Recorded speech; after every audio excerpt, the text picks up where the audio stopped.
Welcome, International Tribe, to this very unique interview that I have the privilege of doing here in Thailand with a very unique project that has captured the imagination of so many of us that are looking to find innovative ways to create an income while doing something meaningful in the world. I've been on that venture to find meaningful work that helps me to give, gift, and uplift. And here, I found someone that's doing something that I truly align with, which is helping not just the poorest of communities with a real world problem, but also doing something that could really help the world. And in the process, we're able to align our entrepreneurial endeavors to make an amazing income. With that, I'm joined here with Jay, who is the founder of Corsair and an amazing endeavor to change the world. Jay, thank you for your time. Thank you for having us here in your lovely home office and your studio to share with the world what you're up to. With that, give us an introduction into who you are and how you got into the world of entrepreneurship. Thank you very much. So I'm originally from Finland. Nice. I have been living here in Thailand now for just about 20 years. Wow. So Thailand is very much the home. And in 2020, we launched a company called Corsair, and we begin our journey on the plastic waste advanced recycling business. My background for the last 20 years here in Thailand is primarily focusing on real estate development and construction. I was also introduced to Bitcoin and generally the blockchain technology at around 2012, 2013. Okay. So I've been very fortunate by saying that to be able to follow through the amazing development that we've seen over the last over 10 years. Yeah. I'm very passionate about the environment, and I'm very passionate about building new businesses. So by having the opportunity to find such an amazing venture and business opportunity of creating solutions for solving one of the biggest environmental problems that we have in the world today, which is the plastic waste, is something that we are all very excited, very enthusiastic, and very passionate about. So that's a little bit about myself. You know, what's interesting is that even before realizing that there was a business opportunity that I could get involved with, because it sounds way out there, it sounds like a governmental problem. What can everyday people like you and like us do? I was reading about the microplastic issue and the shocking revelation of it getting into our foods, getting into our body, getting into our brain even, and how serious that is. And I was like, well, what can I do about it? I mean, maybe stay away from plastic as much as we could, but we're drinking out of water bottles, we're discarding them here and there. It's just a part of our lives. And now there seems to be something I can do about it that is both healthier for me, healthier for the environment, and a business opportunity. So how did that come up? Because it's a very unique proposition what you guys are doing. And yesterday you said something that I was thinking about after I left, which is imagine you have a box, and if you could put plastic material in that box, whether it be water bottles or packages and bags of things, and then out through a very intricate process, money comes out. How much plastic would we go and find and put in there? And that's kind of what you built, is that whole intricate mechanism of being able to take plastic, which would normally be discarded, be a nuisance, be landfill waste, and find some way to put that into a real world use that actually puts it back to kind of the starting source of where the plastic came from, which is one form of crude oil. Correct. Okay, so explain to us, how did that even start from you discovering that this exists? Right. Because although you didn't come up with the technology, you've packaged the business model and are expanding it very fast. Yes. So basically, if we look at the general situation, starting from the sort of a very overall picture of what's going on with plastics. So in the world that we live today, the global production of new plastic products today has now reached a milestone level of about 500 million tons a year. Now, that doesn't necessarily say too much, but when you compare that production volume of new plastics that are being produced, cranked out annually all over the world, that amount in weight is more than the combined weight of every single human being on the planet. So in other words, you could say that in 1 year alone, we're today producing more new plastics annually than the combined weight of the humanity. Right? So Just to every put that year in that perspective. compound, I mean, every year you Yes. have that weight and then new weight and then new weight. Exactly. And on top of that, it has now been projected that this production will be tripling over the next 30 years. Which makes things worse is that out of all of this plastic that is being produced annually, it's only about 5% globally that today gets recycled in any way. Which basically means that 95% of all of these plastic products that we're using ends up into the landfills, ends up into getting burned, or worst of all, leaks into our oceans. And again, as you mentioned about the food chain, plastic flows into the oceans, the marine life, the fish are eating it. Then you go to a beautiful sushi restaurant, or you have a nice fish for your dinner, and you know what you do? You're actually eating these microplastics. So that's how the problem ends up back into the food cycle.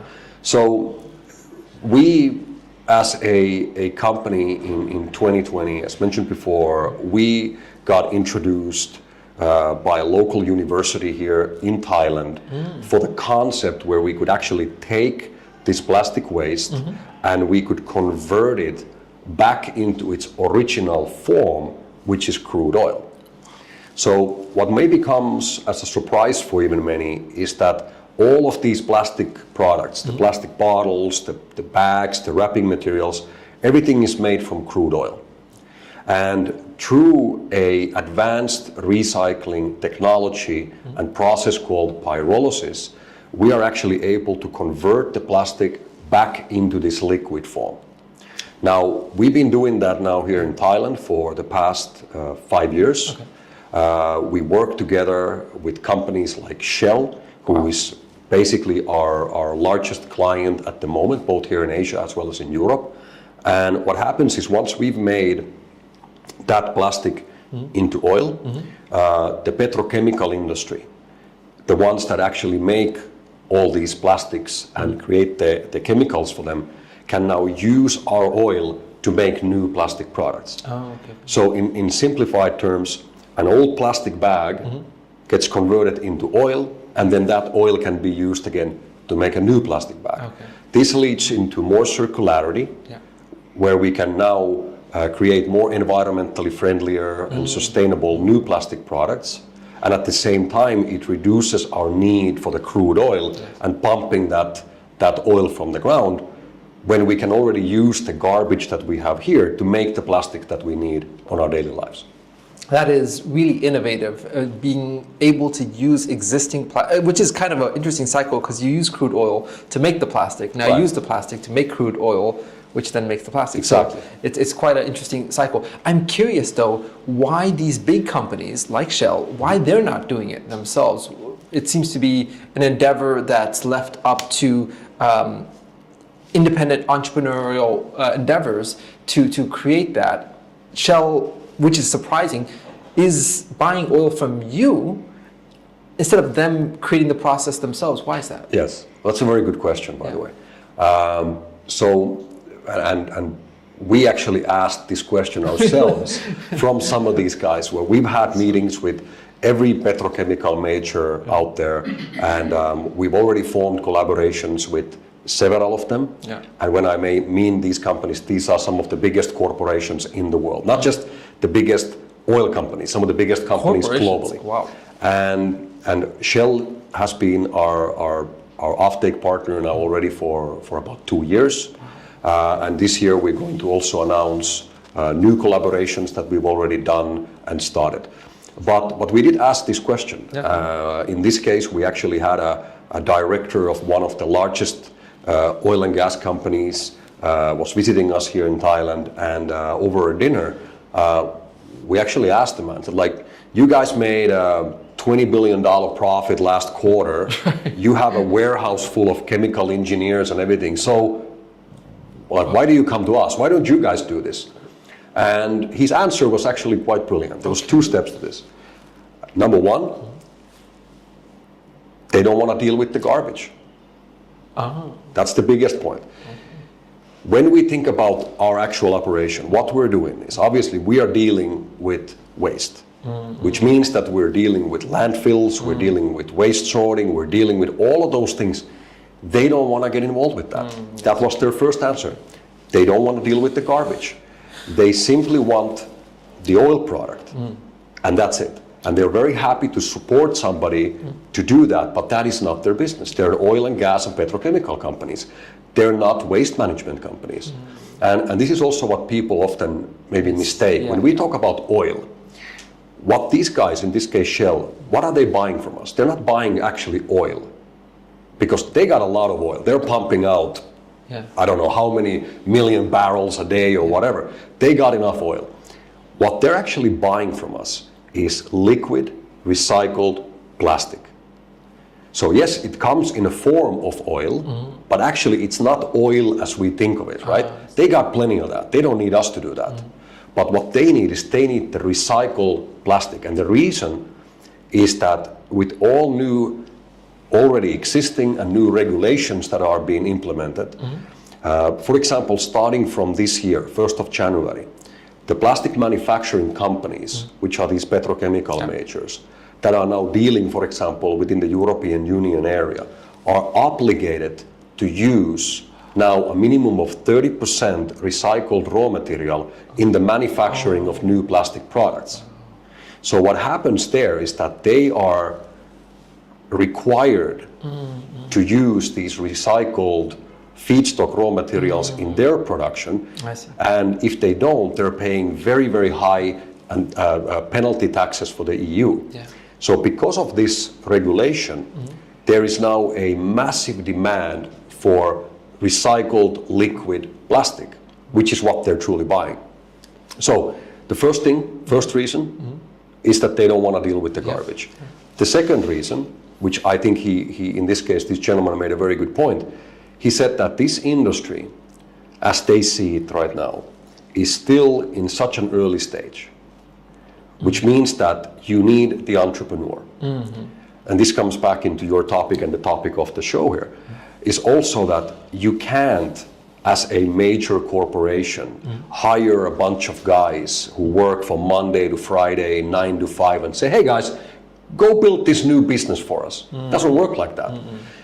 You need the entrepreneur who is going to grind for the 5, 6, 7 years and get the business to a point where then they can come with their big oil dollars and say, you know what, you've done a great job. How about here's your package, here's your deal, let us take over, and now you come and work for us for the next 5 years. These corporations, they don't build businesses, they buy businesses. And our industry is still at that stage where you need to have the entrepreneurial spirit to go out and make it happen, and then these guys can get involved. So, I mean, I think it's very practical and it makes a lot of sense, but it was great for us to also hear, because like I said, we had the same question. Why do you guys need us, right? And okay, that's it. I'm sure that will be at the forefront because you guys have done a lot of foundational work, but of course nothing as big as these oil giants that can do any of these. Oh, absolutely. And it's very important to note that I think you used the example of McDonald's doesn't produce their own ice cream machines or their own they don't have their own, let's say, construction company to build their own facility. They're in the business of what they specialize in, and everything else they hire other companies to do. And in a similar way, I think they want to focus on their space, which is the oil and getting that out of the ground. And whenever it's right, they'll buy into these entrepreneurial endeavors.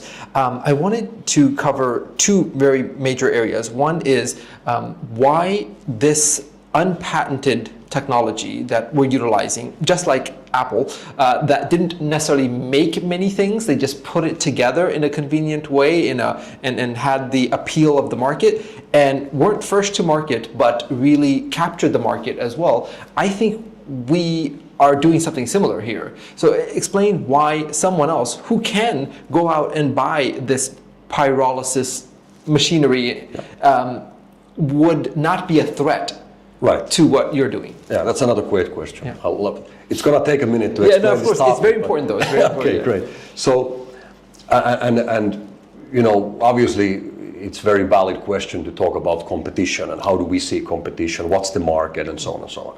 So let me just give you the sort of parameters where we operate on this. So, first of all, when we think about our positioning on the market as a company and a competition and such, unfortunately, we're not going to run out of raw material. That's the point number one, right? These 500 million tons per year, which is set to grow and triple in the next 30 years, means that we are going to be having a lot of raw material if we want it or not. For the sake of our children and the future generations, I would love to say that, guys, we're running out of plastic to recycle, like we got a problem. That would be a great problem to have. Let's hope we have that in 30 years from now. But number one, we're not going to run out of raw material. Number two, because of the existing regulations that are now being implemented on the plastic manufacturing industry, it means that for the first time ever, it is now a legal requirement that these plastic manufacturing companies include this recycled raw material into their production. And that means that for a pyrolysis oil product, similar to what is now produced by Corsair, which is certified under a so-called ISCC certification, and number two, which meets the extremely strict quality requirements that these petrochemical companies have. There is currently a market demand of approximately 100 billion liters a year for this oil product. Now, while I say that, it's good to highlight that the global supply is today less than 40 million liters a year. So we're basically looking at a gap between supply and demand between 40 million liters a year and about 100 billion liters a year. So that's basically the market where we operate. And I'm also very happy to say that whereas we work together with Shell and we've had a great relationship with them, we are also working with other petrochemical companies, and we're constantly being approached by new companies who want to buy our product. Because they have to. Or they're legally obligated that some portion of their manufacturer. Exactly. And your kind of process and the end product is certified to the degree that it meets the governmental requirement that they need to meet. Yes. So they're seeking you out. Oh, exactly. I mean, I've had every single major oil and gas company knocking on our door. And I mean, I don't want to sound arrogant or want to sound too confident. We're very grateful. We're very happy with the situation, and we want to work with all of these great companies. But that is the situation. So we are in a very, very fortunate situation where our product is in massive demand right now. Our biggest problem is that we're not able today to produce enough of it, because every single liter that we produce anywhere globally is really being taken off our hands immediately. Wow. So that's a good situation. So number one, we're not going to run out of raw material. Number two, we're not running out of demand. So when it comes now to competition and it comes into this, let's say, proprietary technologies and such, as I mentioned earlier, my background is in real estate development and construction. So we chose very early on in our company's beginnings that we are not looking to become or looking to operate as a machinery manufacturing company. That's not our business. We're not a technology company. We want to be the project developer and then the operator. So similarly, like you said, your example, I've used an example that Starbucks doesn't make their coffee machines, right? I mean, why would they, right? They're not in the manufacturing business. No, they're an operator. Now, can someone go and by the way, there are a number of manufacturers that do produce these type of technologies, We're lucky to have very fortunate to have a partnership now with what we consider to be the two of the best operators globally on this industry. But there are a number of technologies available. And I very, very much encourage anybody who wants to build their own advanced recycling plant to go out there and make it happen. But I do have to put a warning label into this statement, whereas I can tell you that it took us about 3 years to figure it out. So the fact that to get from the launch to the point where you're actually able to produce a quality product that meets these requirements, and you have the offtake agreements, and you have everything in place so you can actually do what we're doing, it will take a few years to figure out. And we're very happy to even advise other companies to do that, because the reality is that there is no competition. We see other companies as peers on the market, and also we are very much right now in the process of acquiring other companies. So there are other businesses, other companies that have tried to do the same. Maybe after a year, 2 years, they realize that, you know what, this is not really what we want to do anymore. Great, call me. I'm interested in buying your company. We have so far acquired 2 other operators here in Thailand already. We're currently in an acquisition process of 3 other companies, one in South America, one in Europe, one here in South Asia. And we're continuing to expand our operations. And one part of that is to buy out existing projects. So we see, let's say that we almost see competition as something that other companies are doing, maybe the framework, the pre-preparation for us to then acquire and take over. Would you guys say, where are you positioned in the pyrolysis forefront of expanding globally in terms of who's leading the pyrolysis revolution, if you will? There's about a half a dozen, so about 6 companies, I would say, that are sort of worth noticing. Again, we don't see them as competitors, but they are in the same space. These are mostly companies in Europe. Corsair today is by far, I mean, even with a shadow of a doubt, we are the fastest growing. There is not a single other company that comes even close.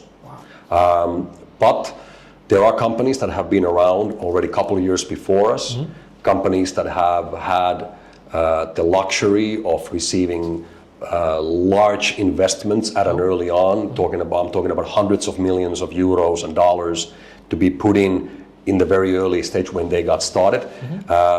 We didn't have that luxury. We've been basically self-financing our way until today. We have no institutional money involved. Whereas we're also in full control of our destiny.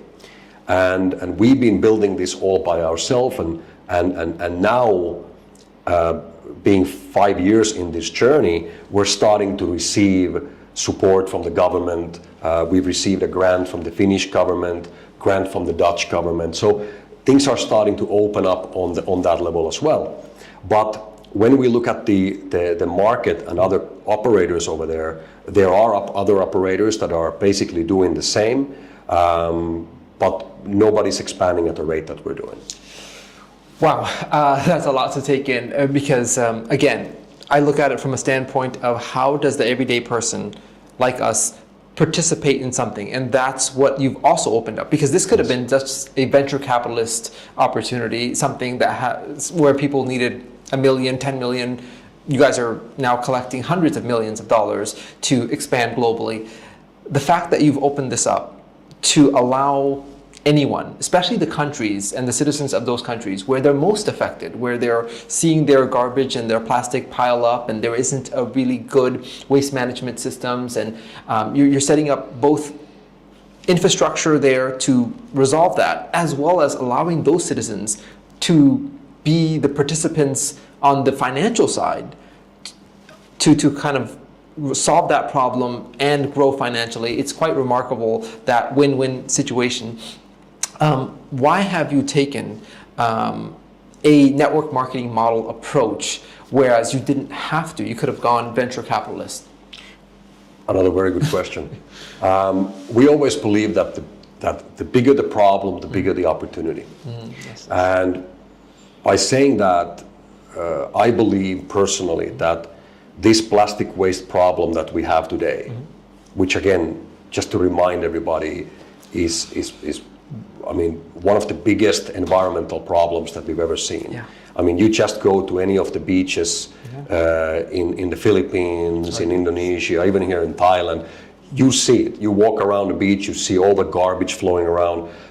You go a little bit away from the beaten track, and you're going to start to see these landfills that are all overflowing in plastic garbage, and it's only going to get worse. So we have to take action now. That's the bottom line. If we don't start seriously building a global plastic recycling infrastructure, we are going to literally drown under all of this plastic waste. And that should be the target of all of us. And I know that when we work together, we are going to be able to solve this. So what's the result? And what is happening on the field of regulations, and how does this one come down to the individual, and also involving our operations with direct sales and network marketing? So first of all, the United Nations, European Union, all the governmental entities are in full alignment on the fact that we have to solve this problem. What's the way to solve it? Well, the easiest way to solve it is to create monetary value on the plastic waste. That's it. It's that simple. And this is very much a same approach that has been done since 1990s with the carbon emissions. So many of the viewers might be familiar with carbon credits, or at least heard about the carbon credits. In the simplest way, the ones who pollute will have to pay for the ones who pollute less and clean. Well, the exact same model is now being applied to plastic. And there is a global rollout of the use of the plastic credits. Plastic credits, in this case, is a digital receipt which proves that plastic waste has been removed from the environment. So basically, when Corsair goes out and collects plastic from the landfills, or when we work together with many of our contributing partners, for example, here in Bangkok, we have the largest slum area in the country, with about 140,000 people living in extreme poverty. What we've done over there, for example, is we've set up a plastic waste collection center where these people can come and they can sell their plastic garbage to us. Wow. So there's a drop-off point, there's a scale, there's a guy with cash in hand. People can show up with wheelbarrows and bags, and they'll just bring their plastic, and we'll wait and we'll pay them price per kilo on spot. So what happens now is there is now a value on that plastic waste. Number two, the people that truly need the support are now getting an extra income while cleaning up their own community. And number three, we get a raw material that we can now use in our pyrolysis recycling process. And on top of that, from every kilo that is being collected, there is now the opportunity for us to create the plastic credits from.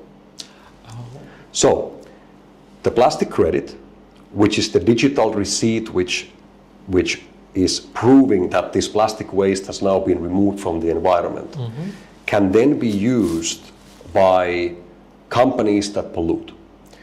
So where this is heading now, and I'm going to do a bit of a projection for you guys over here, the plastic credit market will grow to become, in the coming years, at least about 10% of what the carbon credit market is, which is going to push the plastic credit market to be worth of tens of billions of dollars a year. And the way that it works is that the companies who create plastic pollution, your Coca-Colas and Pepsis and Nestle's and Unilever, all of these big brands that create the packaging are now becoming legally obligated to take responsibility of their packaging waste. This is part of a global rollout of extended producer responsibility programs, where if your company creates 1 million kilos of plastic waste per year through your packaging, you are now obligated to work with someone like Corsair to go out and recover from the environment the same amount of plastic. Wow. This is what is referred with you as a company offsetting your plastic waste footprint. The vehicle between the one who pollutes and the one who cleans is the plastic credit. And we launched our plastic credit called CSR in 2021, and that is today the leading plastic credit in the world. In the world? In the world. And the way how now everybody can take part of this is through our direct sales network marketing operation called Amplivo, which is part of the Corsair Group of companies. We have now made it possible for every individual around the world to actually join into this mission of cleaning our planet from plastic pollution, join into this revolution where we are now making discarded plastic waste to become a valuable traded commodity. And by doing so, they will be able to benefit from being part of this cleanup process. That's amazing. Talk about being at the right place at the right time. There's so much demand for what you're providing, both from a company standpoint, governmental standpoint. It seems like everyone's pushing you to, a lot of times entrepreneurs face resistance trying to get their products into the market. You're facing the opposite, which is like being pulled in so many forward directions of we need this, we need this. Now I'm really understanding the whole background to where it is right now. So what exactly are we, the network marketing side, what are we purchasing? Is it those carbon credits? Is it those CSRs that is now certified as carbon credits, or is it the receipts? So basically what we do, our clients, mostly private individuals, as well as, of course, to a certain extent, companies, are buying a plastic waste removal service through our network marketing company, Amplivo. A private individual would basically buy a service from Corsair to go out and remove an X amount of plastic waste from the environment. Okay. So basically, let's imagine you're a customer, and you say, hey, I want to help on this problem. I want to help to clean up the planet, and I'm also interested of receiving benefits from that. I mean, what could be better? Yeah. I mean, and before I continue, I want to highlight the uniqueness where we are in this business model, where we can be as philanthropic, as environmentalist, and as capitalist as we can. The more we do all of those at the same time, the better, right? The better we do as capitalists, it's going to be better for the people that need help, and it's going to be better for the environment. And it's not very often when you can actually put all those things together. So, as a customer, what you would do is you would basically buy a service from Corsair to go out to remove, let's say, 1 kilo of plastic from the environment. Okay. Now, basically what you're buying is same as you're buying a landscaping gardening service, right? So you're paying Corsair to go out, remove that agreed amount of plastic. Okay. Corsair goes out, removes that plastic from the environment. That work is now documented, it's been recorded, and then audited by an independent third-party auditor. We use 2 independent auditors, one from Germany, one from the Netherlands, who audit that specific work. Based on that work getting completed, you as a customer now receive the receipt from that work in the form of an ERC20 digital token, which is the plastic credit CSR. Oh. Which is what the companies need to purchase to offset their plastic usage. Right. Oh. So now you as a client paid for Corsair to remove the plastic from the environment. Once the work was done, as a receipt from that work, you now receive those plastic credits. Okay. Now you as a customer, you have now 2 options. You can either decide to offset your own plastic waste footprint, whereas you as a private individual, during your lifetime will create, like all of us, about 5,000 kilos of plastic waste. So you could say, hey, listen, I want to do my part like I've done. I have actually offsetted Your cost. officially or documented my personal plastic waste footprint, which is 5,000 kilos, approximately. So you could do that, or you could say, you know what, I'm just gonna sell these for someone else.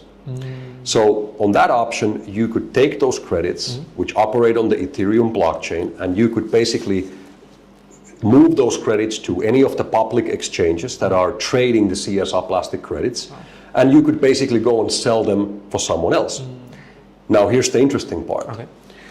Starting from this year and during next 12 to 24 months, mark my words, every developed country in the world is going to roll out one after another with national requirements where companies that create plastic pollution are going to have to take responsibility of their plastic waste footprint, which means that it won't be anymore a voluntary action like it has been over the last few years. It will now become mandatory by law. And we've already seen companies like Pepsi getting sued by the state of New York. ExxonMobil in the US got just sued by the state of California. These big brands and companies are being attacked and are being sued and are being pressured because they are not doing enough to clean the environment from the packaging waste that they produce. And the solution for this is the plastic credit. Now, because of the regulations coming into play, because of the public, because of people demanding and wanting these brands and these companies to do the right thing, there's going to be a significant increase in demand of plastic credits into the market. Not only to our plastic credit, but the entire plastic credit market. And that, as we see, through an increased demand, is also going to increase the value of all plastic credits on the market. Oh, so it's not a static credit. Like if the CSR, if I were to pay for 1 kilo of plastic removal service and I get that receipt, it's not static, meaning that it can increase or decrease based on market demand. Absolutely. But where we're seeing the market is increasing demand. Exactly. So basically, we have the luxury of either selling it immediately when we get those credits on the open market, or possibly holding on to it for future evaluation. That makes a lot of sense. And I think this really gives a lot of context to how we as the individual are now participating in a much bigger ocean and a much bigger problem. And I believe the everyday person can participate for under 100 euros. Yeah, starting from 10 euros. That is amazing. From venture capitalist level, where this should be, I think, because it's that big of a problem. But of course, as you said, the bigger the problem, the bigger the opportunity. Now we can involve millions of everyday people that are truly being affected, and they can come together for as little as 10 euros and start buying these plastic removal service, both as a passionate environmentalist and as a capitalist. And you know, it's a really unique combination, because the greedier you are as a capitalist, the more you're helping the environment. The more passionate you are as an environmentalist, you might be vocal about it, you might be sharing the fact that there is such an opportunity, there's such a service, the more that you make from that passion. So it's like a interesting combination. I wanted to also, you mentioned something yesterday which I found very, very interesting, which was we're purchasing one thing, but I think we're getting paid in 4 different ways or 4 different demands, or help me understand that again. Yes, so basically, when we look at the business model and how our company operates, we basically do the recycling work once, but we actually are able to generate today 3 sources of revenue, soon also including the 4th one. So depending on the country where we operate, and we are currently operational here in Thailand, we're also operational in Finland, which is our first European country with an already existing factory, and now we're expanding into a number of other European countries. We're expanding into Canada, into a number of states in the United States, in the Middle East, in Africa, and obviously all over Asia. So our target really is to bring these factories into every corner around the world, and that's also where the people, our customers, are supporting us by buying the service. They're helping us to build more of these plants. Wow. And I'm also very happy to say that now, as we've grown through those early stages, now we are also able to attract also that venture capitalist money, and hopefully in the future also additional support from the governments and such.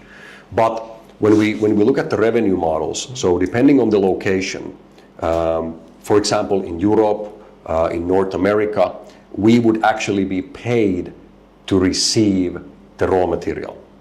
So this would be the first source of revenue when you look at our operation part. Because even in the United States today, the annual amount of plastic garbage is around 50 billion kilos a year that is being generated. And most of that ends up going into the landfills. Currently, the landfill owners are getting paid for that garbage to be dumped into their landfill.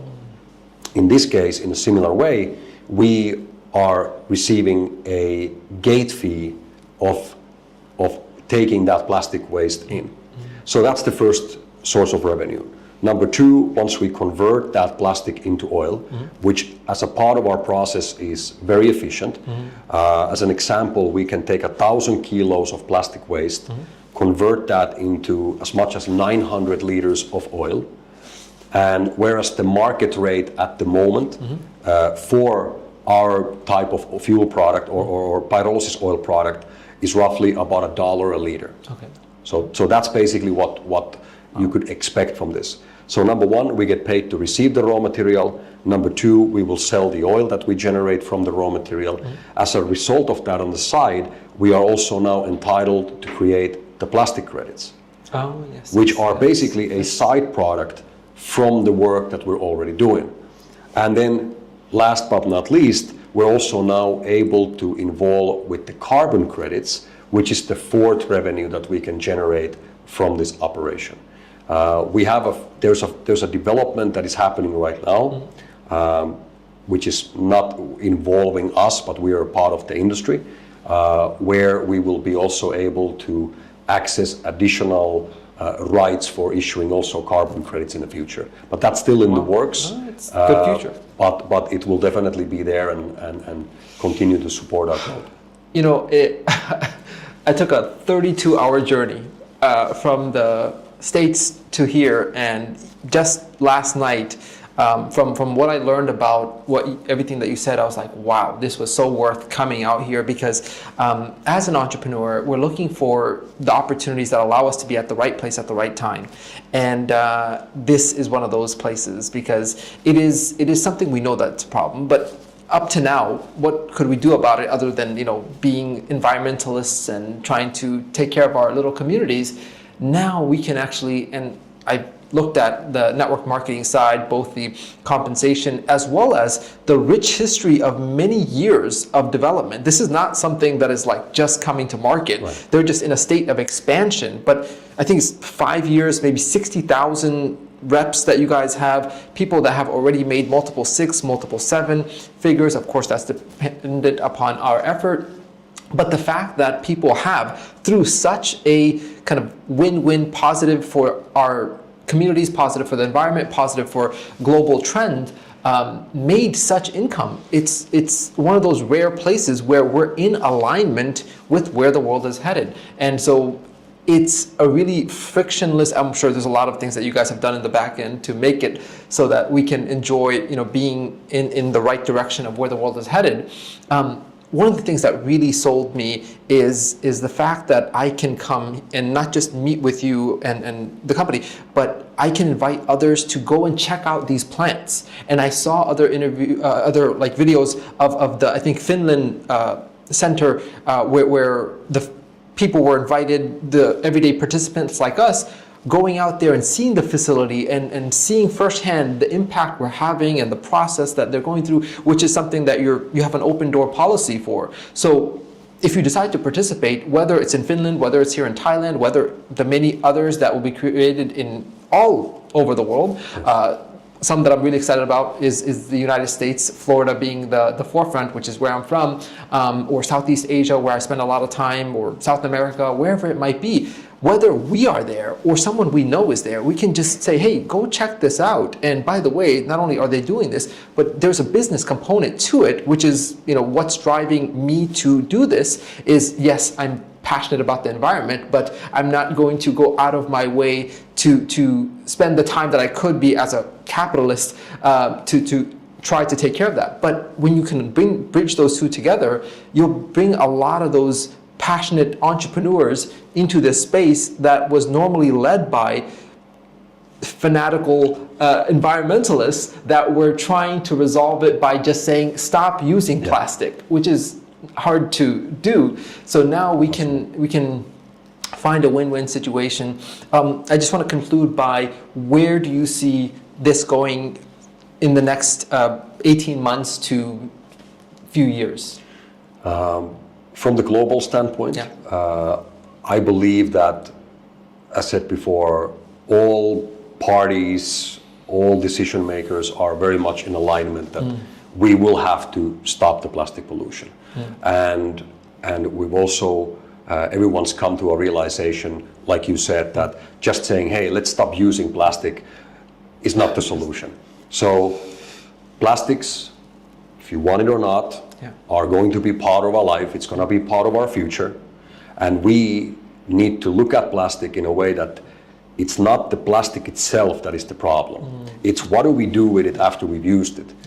And I believe that on a global scale, in the next 30 years, we are going to be able to get to a point where plastic waste is recycled exactly in a similar way how we are today recycling metal, glass, and paper. It will just become a recycled raw material. It has a value, it's being collected, it's no longer going into the landfills, it's no longer going to be burned, it goes into proper recycling. And that's where it needs to be. And that, I believe, is possible on a timeline of about 30 years. Now, when that is being done, this is going to create a $1 trillion industry. And there's going to be a lot of opportunities. There's going to be a number of billion-dollar companies that are going to be created as a result of this. There's going to be a lot of wealthy people that are coming out of this new economy. But on top of that, there is going to be millions and millions and millions of people around the world that will be able to benefit from this economy. And these can be people from the poorest areas, from the poorest communities in the world, or like, for example, here in Thailand, fishermen that we work together with. Fishermen that go out and do their daily work, and as a result of that, they have plastic waste which is stuck in their nets, which typically they would throw into the water. Now we actually pay for the money to bring it on shore. Wow. So these types of things are now possible on a global scale. We as a company are aiming to become one of the largest advanced recycling companies of plastic waste in the world. We have an ambitious target that around 2030 we would be able to produce more than 1 billion liters of pyrolysis oil annually. Oh, wow. Which sounds like a lot, but when you look at the market demand, it's actually only at that moment satisfying 1% of the global demand. So when I say ambitious, it sounds like a lot. Actually, well, if you're aiming for a 1% market share, it's not a lot, right? Yes. But we are aiming to build these plants all over the world, bring our environmental industrial solution to every corner around the planet where plastic waste is a problem, help millions of people to earn new income opportunities as a part of the new plastic waste economy, and also on top of that, through the Amplivo Network marketing company, to help people to build financial independence, extra income, and create fortunes that can last for generations. But most importantly, at the very core of everything that we do is always our mission of cleaning this planet from this plastic waste that is killing it. And as a result of that, leaving a greener, healthier, and safer future for our children and our future generations. with that, thank you for tuning in to what was a very in-depth and enriching conversation for myself, first and foremost, and of course, a lot more to come from Jay and this wonderful endeavor that we're all partaking in to create something truly meaningful out there, and why not in the process make it monetized, and that is the right incentives for us to change the world, where it involves not just our hearts, but also our wallets. Thank you, and we'll catch you on our next continuous effort to change the world.